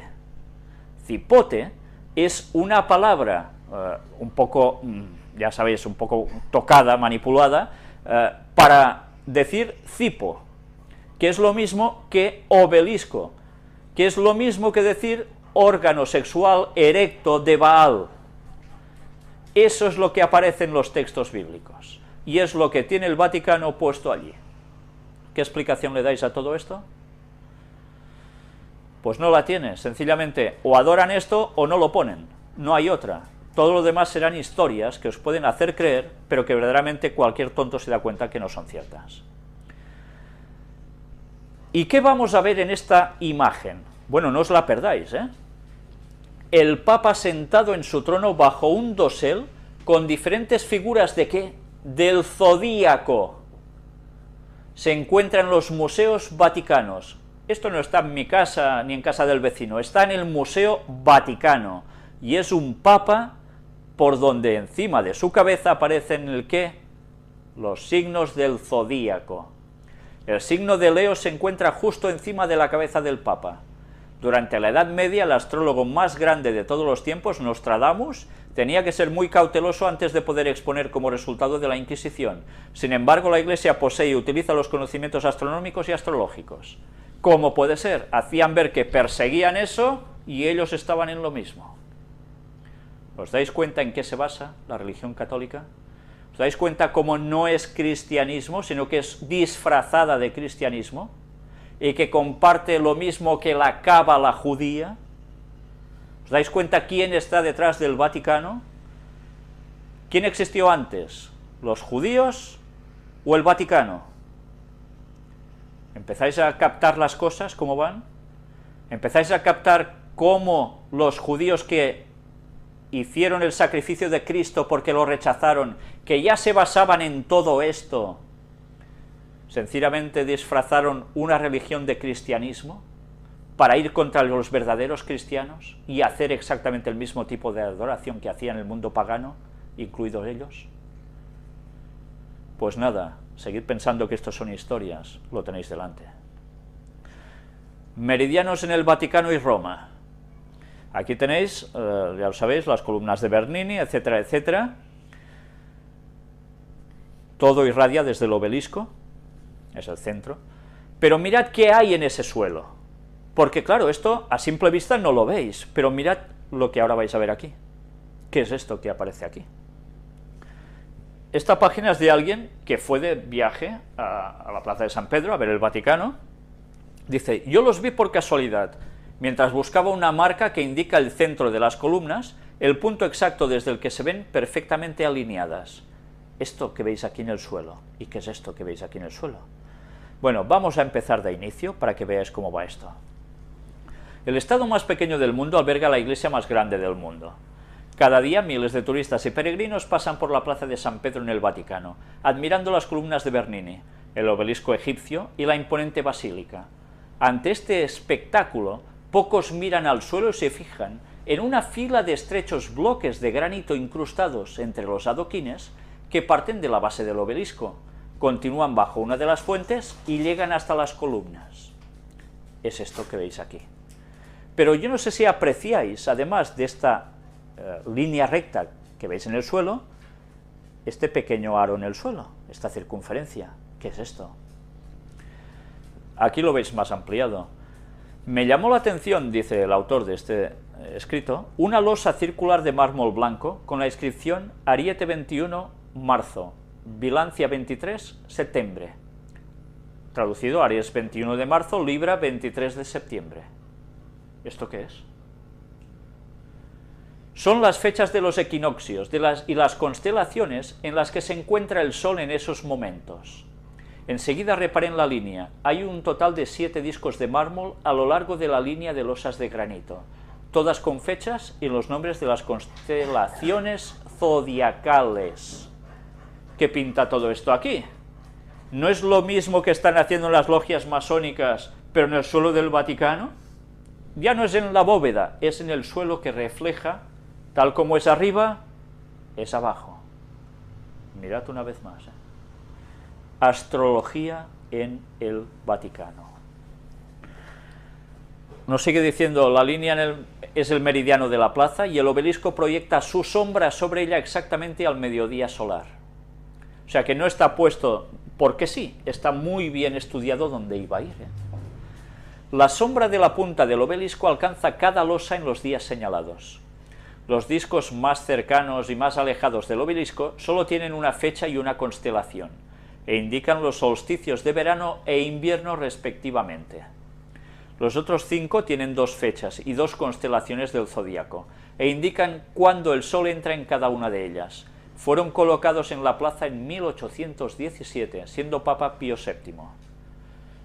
¿Cómo? O sea, habían denunciado todo lo de la astrología, bulas distintos papas, y en 1817 otro papa, ¡pam!, hace hacer todo esto allí. ¿Cómo se entiende esto? ¿A quién le interesan los equinoccios y no sé qué y no sé cuánto allí? Otro detalle para los astrónomos. En el interior de la basílica hay un monumento funerario dedicado al Papa Gregorio XIII, recordado por haber instaurado en 1582 el calendario gregoriano vigente en la actualidad, y del cual hemos visto también que ya hemos mencionado algo. Luego mirad esto, también es interesante, porque parece de película, de Indiana Jones en busca del arca perdida o algo parecido, Ya en Madrid, investigando sobre el meridiano de San Pedro, he sabido que hay otro meridiano más antiguo en otra iglesia de Roma, Santa María de los Ángeles y los Mártires. Esta iglesia ocupa el espacio de lo que originalmente fue el Frigidarium de las termas de Diocleciano, adaptado según proyecto de Miguel Ángel de 1564. El meridiano fue un encargo del Papa Clemente XI a Francesco Bianchini en 1702, con el triple propósito de comprobar la precisión del calendario gregoriano, predecir con exactitud la fecha de la Semana Santa. Luego deberemos pensar, ¿se corresponde la fecha de la Semana Santa católica con lo que sucedió en los tiempos de Jesús? ¿O corresponde a alguna otra cuestión? Sigamos. Y dotar a Roma de un meridiano como el que había construido Cassini en la Catedral de Bolonia. Para marcar el mediodía se hace pasar la luz del sol por un pequeño orificio practicado en la pared sur del templo. Hay otros agujeros en el techo mediante los que es posible observar el paso de algunas estrellas brillantes por el meridiano como Polaris, Sirius y Arcturus. Pero como no sabía todo esto, pasé cerca de la iglesia sin llegar a entrar. Otra vez será, dice él. Y aquí tenéis el meridiano de la iglesia de Santa María de los Ángeles y los Mártires por Bianchini, sacado de una imagen de Wikipedia. Cómo entra por el sur, a través de un rayito en la pared, de un agujerito en la pared, se refleje allí, y así se empiezan a calcular todas estas cosas. Interesante, ¿eh? No recuerdo la película de Indiana Jones, cuando entra en esa pirámide y entra ese rayo a través del bastón que lo pone de un cierto modo y allí está el arca y no sé qué. Bueno, más de lo mismo. Luego sigue hablando sobre más cosas. Sí, me fijé en cambio en otra parte del complejo de las termas, el aula octagona, sala octogonal, que muestra en su puerta principal dos inscripciones, planetario, il amor che move, il sole y le altre stelle, y los símbolos de las constelaciones del zodíaco. Esta sala fue el planetario de Roma a principios del siglo XX. Hoy alberga colecciones de escultura del Museo Nacional Romano. La frase en italiano es el último verso de la Divina Comedia de Dante, escrito en el siglo XI, antes de la Revolución Copernicana. Se traduce como el amor que mueve el sol y las demás estrellas. Bueno, interesante, ¿no? Todo esto. ¿Lo queréis dejar aquí o queréis ver el vídeo? ¿Entramos y vemos este vídeo? Pues venga. Es el vídeo del obelisco en el Vaticano, que es un reloj de sol con 2000 años de historia prácticamente. Bueno, vamos a verlo. 13 monolitos antiguos, Roma es la ciudad con más obeliscos al mundo. Sin embargo, la historia que trae consigo cada uno de ellos es poco conocida. Este es uno de ellos y está ubicado en el centro de la Plaza de San Pedro. Mide 25 metros y pesa 320 toneladas. È stato l'unico a essere... Con 13 monolitos antiguos, Roma es la ciudad con más obeliscos al mundo. Sin embargo, la historia que trae consigo cada uno de ellos es poco conocida. Este es uno de ellos y está ubicado en el centro de la Plaza de San Pedro. Mide 25 metros y pesa 320 toneladas. È stato l'unico a essere trovato... Es el único que hoy en día está entero, sano, sin haber sufrido restauraciones como los demás en Roma, y la altura que tiene hoy es la mitad de la original. Es de origen egipcio. Fue transportado a Roma en el año 37 por orden del emperador Calígula y se lo colocó en el circo de Nerón. El obelisco vaticano recuerda el martirio de muchos santos, en especial el de San Pedro. En el 1586, el Papa Sixto V decidió trasladarlo frente a la Basílica de San Pedro. Para ello necesitó 150 caballos y 900 hombres. Como era muy necesario mantener la concentración, había orden de mantener el silencio absoluto. Quien hablaba era condenado a la pena de muerte. Incomincia a cedere con il peso... En el momento de mayor peso, las cuerdas comenzaron a ceder. Entre los trabajadores estaba Benedetto Bresca, un marinero de Génova, que gritó agua a las cuerdas. Rompió así el silencio, la ley. Se lanzó el agua sin pensarlo 2 veces, las cuerdas se encogieron e inmediatamente se levantó el obelisco. En la cúspide del obelisco había originalmente una esfera de bronce, que según una leyenda medieval, contenía los restos de Julio César. El Papa Alejandro VII la reemplazó por una cruz que se asienta sobre una estrella. Pocos saben que este obelisco es también un reloj de sol. En el 1817 se pusieron varios discos de mármol en el suelo de la plaza. formando la rosa de los vientos y una meridiana. Abbiamo tutta questa meridiana. Tenemos esta meridiana que nos muestra por un lado las horas del día que son indicadas por la forma del mismo obelisco, según la posición del sol, y por otro, los puntos que indican los solsticios de invierno y de verano. Alrededor de 2000 años de historia se encierran en el Obelisco Vaticano que hoy decora la Plaza de San Pedro, uno de los lugares más visitados del mundo.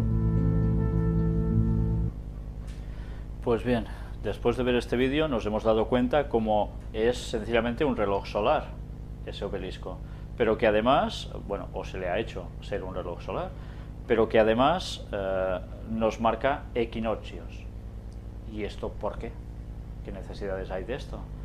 Bueno, claro, quizás alguien lo puede llegar a entender si también conoce algo sobre el judaísmo, porque también en la Biblia se habla de ciertas cosas que tenían que coincidir con ciertas cosas, astronómicamente hablando, y alguien aún conserva todo esto.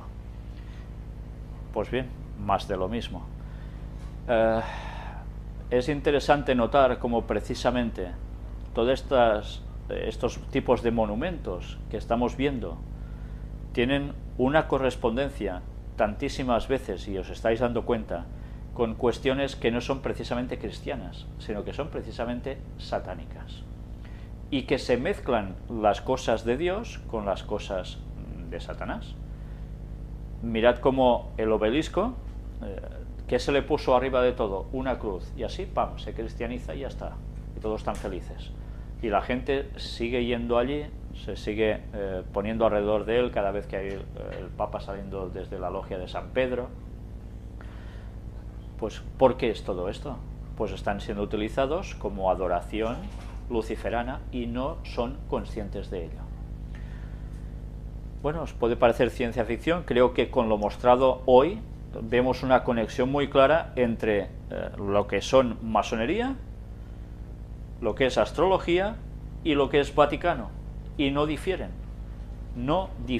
en lo esencial, todo es adoración satánica.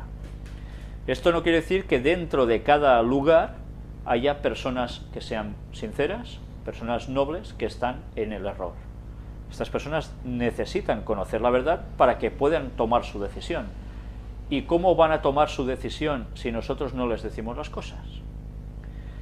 No podemos hablarles ahora aquí de el amor de Jesús sencillamente o cualquier otra cosa. Debemos mostrar las artimañas del diablo para que estas personas reaccionen y se den cuenta de dónde están puestas. Y esto solo se conoce destapando las obras de Satanás. Y nosotros debemos conocer estas cosas según nos dice el apóstol Pablo. No podemos obviarlas, porque si no, no podremos, primero nosotros caeremos en engaños y segundo, no ayudaremos a las personas a salir de estos engaños. Por tanto, ante Dios tenemos una grave responsabilidad. Y todo esto, ¿cómo lo sabemos? Pues evidentemente gracias a la profecía.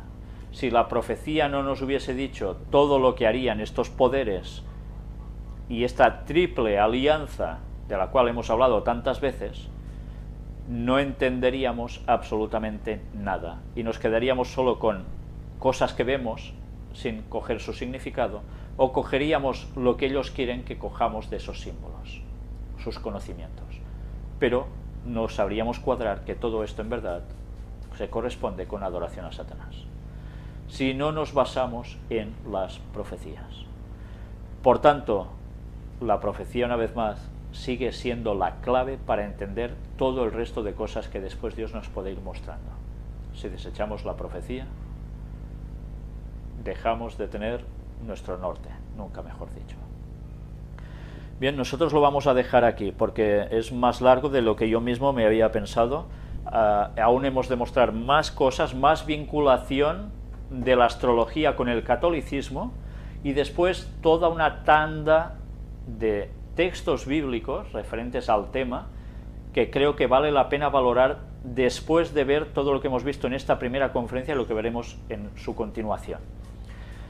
Por mi parte nada más, espero que el tema os haya resultado interesante, porque a mí personalmente, a menos me ha resultado muy interesante, porque todo esto nos está demostrando una vez más que Satanás no se queda quieto. Satanás ha actuado a través de toda la historia, lo oculta, lo disfraza todo, luego lo pinta a veces de cristianismo incluso, y así sus engaños van colando a la perfección. Estemos preparados porque Satanás sabe que le queda poco tiempo, por tanto sus engaños van a ser muy fuertes. Y sabéis, precisamente al final de esta conferencia, no lo hemos podido hacer hoy, el próximo día vamos a mostrar un testimonio que hemos recibido que creo que os va a poner los pelos de punta y que tiene mucho que ver con toda la trama espiritista que está aconteciendo ya en el mundo y que tanto la Biblia como el espíritu de profecía a través de la pluma inspirada de Elena White mostraban cosas que tenían que suceder y que iban a hacer incluso caer a los escogidos, y que nos vamos a dar cuenta que esto no son bromas y ya se está desarrollando. Por mi parte nada más, que Dios os bendiga a todos y hasta la próxima, si Dios quiere. ¿Por qué digo astrológico y no astronómico? Cualquier cosa que uno diga puede venir otro a darle la vuelta con tal de discutir. Así que lo mejor es ver cómo funciona ese reloj, ver lo que señala y luego opinar si es astrológico o astronómico. Ya sabéis que una cosa es la astrología, que es la predicción de hechos sobre una persona o sobre cuestiones de este mundo a través de los astros, y otra es la astronomía, que es el estudio de los astros, pero de un modo científico, de verdad.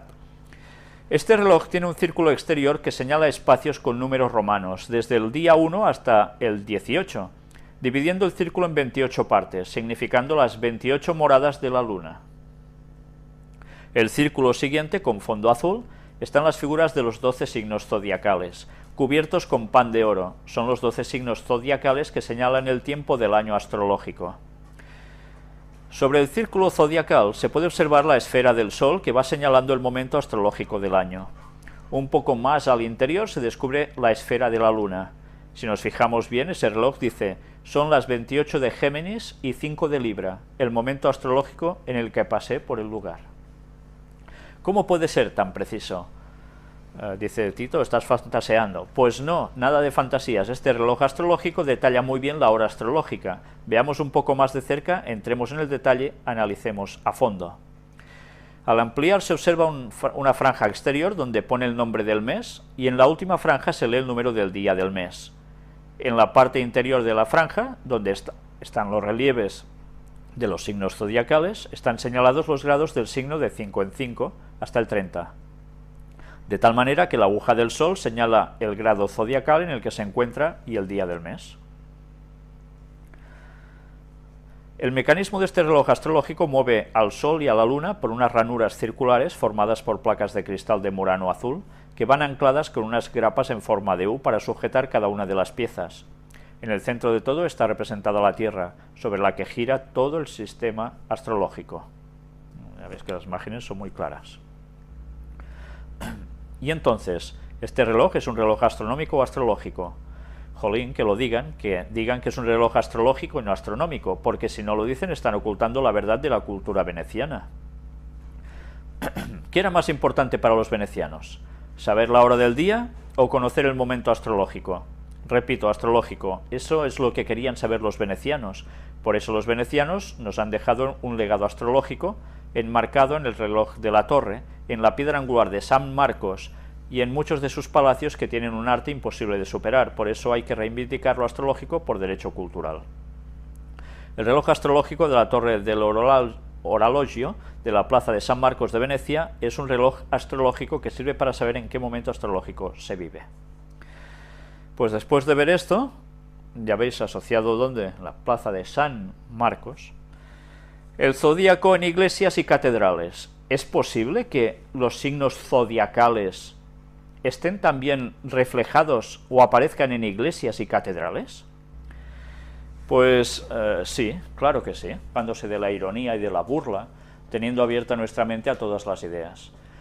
De esa manera el soplo del conocimiento penetrará en su corazón y en su conciencia, con una fuerza vivificadora de lo eterno. La simbología masónica se refiere al estudio del significado de los símbolos francmasónicos y los mensajes que estos encierran, basados en los instrumentos de la albañilería tradicional, otorgándoles a sus miembros un lenguaje particular con expresiones que solo ellos pueden comprenderlas a plenitud.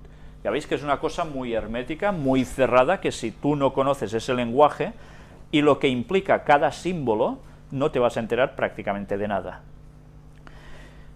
Constituyendo mecanismos educativos que permiten el conocimiento de la escuela masónica, por lo que suele decirse que estas enseñanzas no están escritas, sino contenidas en símbolos, lo que se les confiere la posibilidad de su permanencia y actualidad. La astrología es el conjunto de conocimientos empleados para conocer el destino de las personas y pronosticar sucesos futuros mediante la observación de la posición y el movimiento de los astros. La astronomía es la ciencia que se ocupa del estudio de los cuerpos celestes. ¿Veis la diferencia? El mismo también lo dice. Por tanto, veremos cómo ellos hacen una mezcla entre astronomía y astrología, de las dos cosas, para sacar sus conclusiones.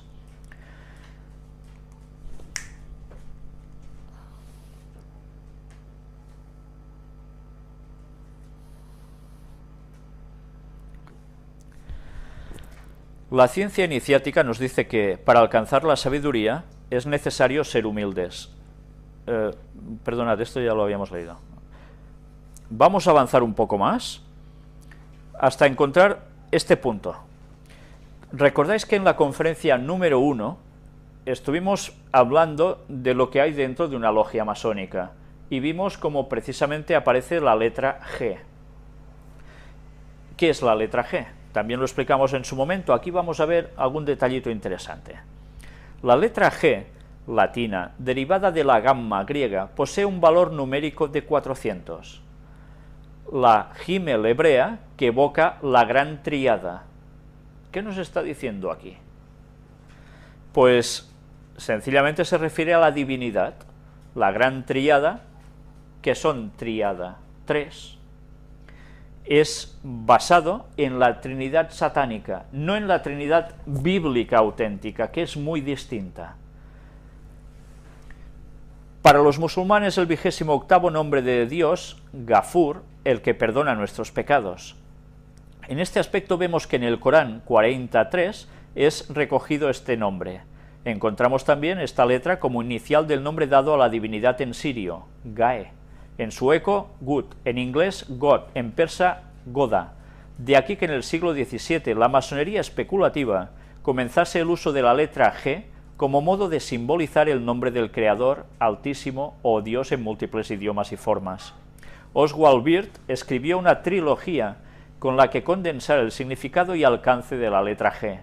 Gloria para Dios, grandeza para el maestro de la logia y geometría para los hermanos. Pues todo esto es lo que concierne la letra G, según lo que cuentan a la gente en general, ¿no?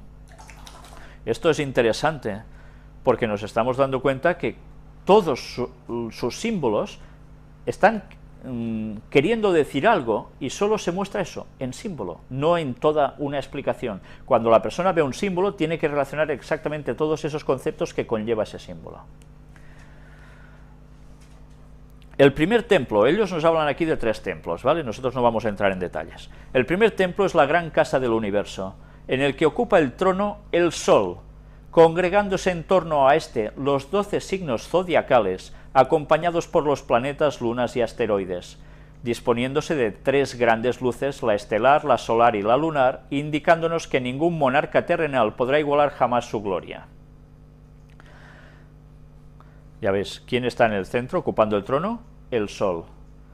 Y luego los 12 signos zodiacales con todo lo que conllevan. ¿Os recuerda algo de lo que hemos presentado en las conferencias sobre el tema del Vaticano, sobre el Papa Francisco, sobre los jesuitas y demás? Es lo mismo. La simbología es la misma. Comprobamos la presencia de la astrología y la astronomía dentro del simbolismo masónico, en la relación existente entre el zodíaco y los oficiales de la logia. Téngase en consideración que Aries es la primera constelación del zodíaco, comenzando el 21 de marzo, el primer día del año de muchos de los calendarios antiguos. Ya veis cuando empezaban el año en esas épocas, ¿eh? Pero una vez más nos dice que hay una relación entre el zodíaco y los oficiales de la logia. los que mueven las cosas allí, los que dirigen. Nos saltamos un poco todo esto y vamos aquí. La bóveda celeste de una logia masónica es azul y cubierta de estrellas, ubicadas dentro de una zona de 8,5 grados a ambos lados de la eclíptica. Si recordáis, también en la conferencia número 1 mostramos una imagen de una logia donde precisamente se veía muy bien como el interior de la logia era una bóveda celeste. Y claro, las personas no se preguntan por qué tienen que tener una bóveda celeste en las logias. ¿Por qué? Pues ya estáis viendo la relación. Cuestión de zodíaco. Astrología y masonería no van desunidos, van de la mano. Pero veremos más cosas aún. Ya hemos visto que utilizan también simbología, como utiliza la Iglesia Católica, el sol como el centro de todo. Lo que veis aquí, ¿qué es? Pues imaginaos que vosotros entráis por la izquierda y esto es una logia masónica. Toda la disposición está así.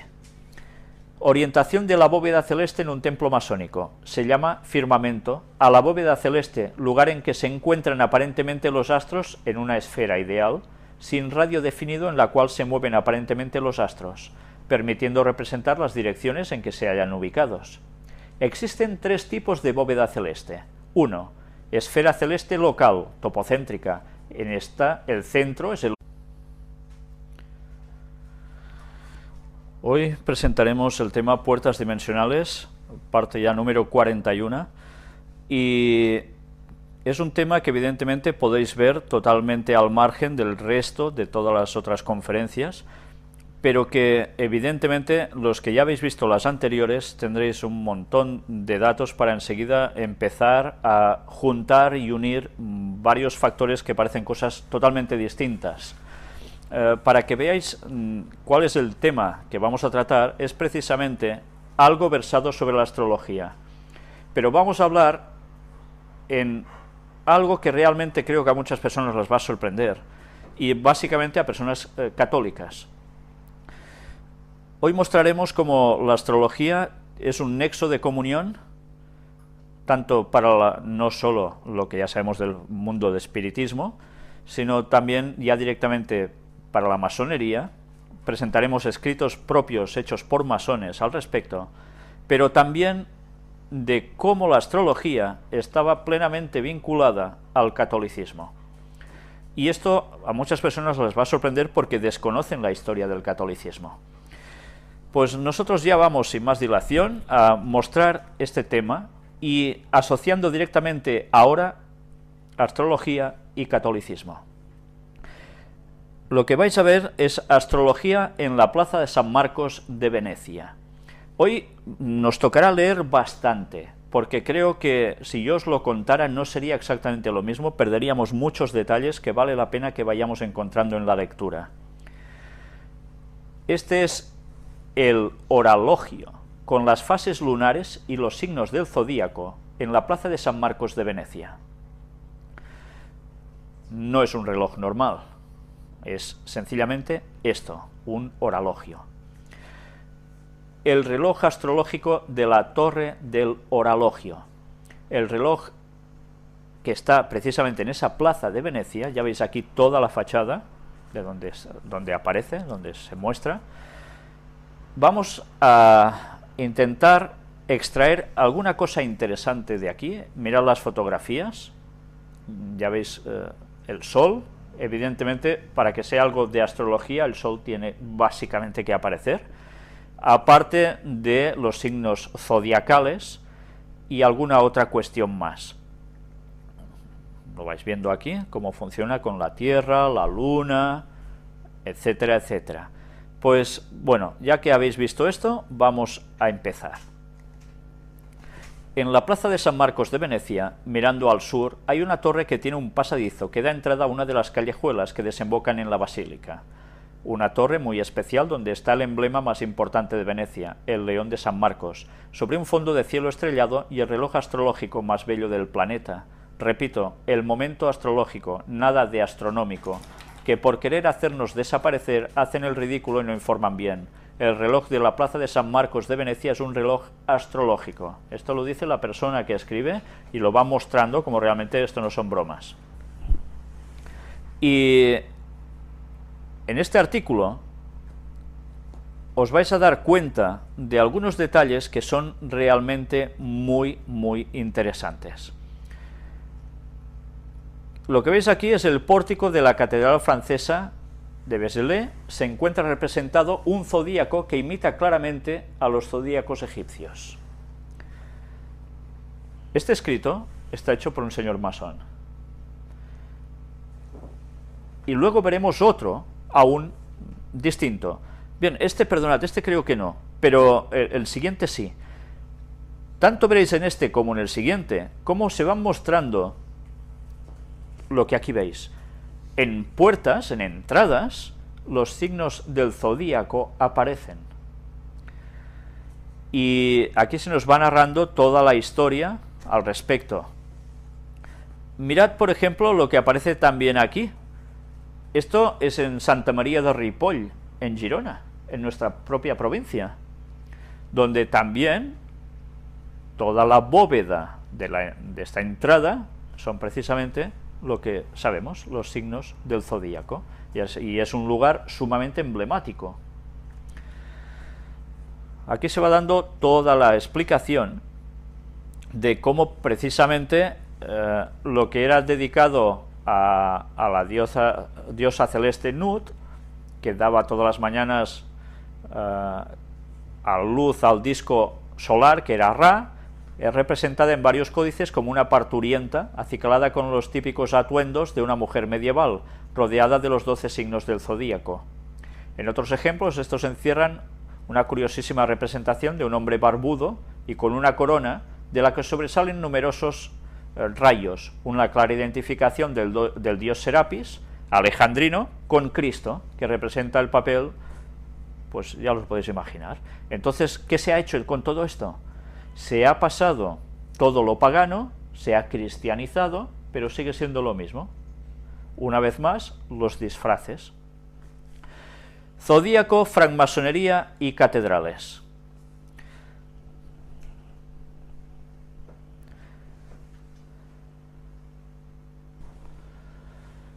Zodíaco, francmasonería y catedrales. ¿Qué aparece aquí? Pues precisamente, mirad lo que hay, mirando al firmamento, conferencias sobre astrología, astronomía y simbolismo. ¿Y dónde se imparte eso? ¿O por quién? Autor Marino de Armas Benítez, que además, ya lo veis, pertenece a una logia, a la logia Azaña, número 33. Por tanto, estamos hablando de un masón. Un masón ha sido quien ha hecho esto. En fin, vamos ya sin más directamente a lo que este señor nos presenta aquí, porque creo que os va a dar una serie de conocimientos que nos vendrá bien para muchas cosas de las que hemos presentado hasta aquí y de otras que pueden llegar a surgir en un futuro. Él nos dice: la ciencia iniciática nos dice que para alcanzar la sabiduría es necesario ser humildes, despojados